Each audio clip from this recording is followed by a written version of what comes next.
पृष्ठ नंबर 816 पे ये शब्द है। मैं इसकी फोटो सामने लगाऊंगा डीपी पे। तो क्या बोलते हैं, खोजत खोजत मैं फिरा खोजहूं बन थान। यानी कि मैं खोज खोज के थक चुका था, ढूंढता रहा उसको, लेकिन वो मुझे नहीं मिला।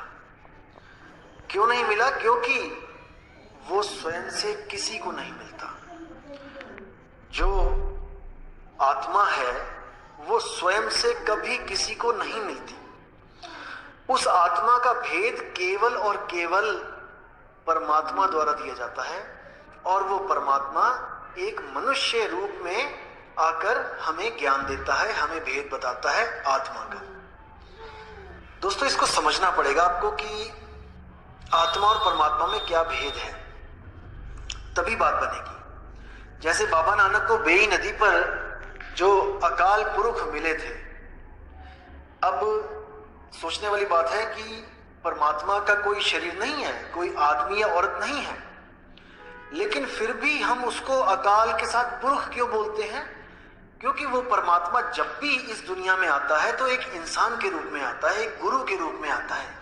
और वो क्यों आता है गुरु के रूप में? क्योंकि हम इंसान हैं, हम जानवरों की भाषा नहीं समझ सकते, हम पशु पक्षियों की भाषा नहीं समझ सकते, कीड़े मकोड़ों की भाषा नहीं समझ सकते, इसलिए उसको केवल इंसान रूप में ही आना पड़ता है हमें समझाने के लिए।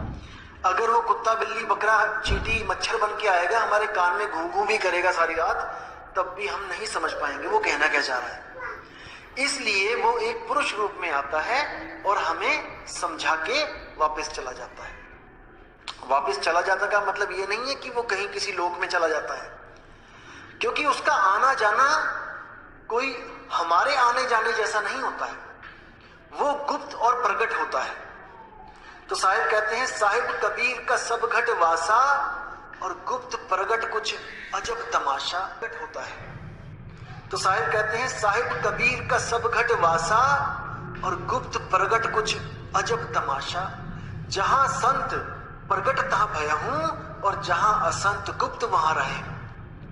वो प्रकट और गुप्त होता है। आना जाना तो बोलने की भाषा में हम कह देते हैं कि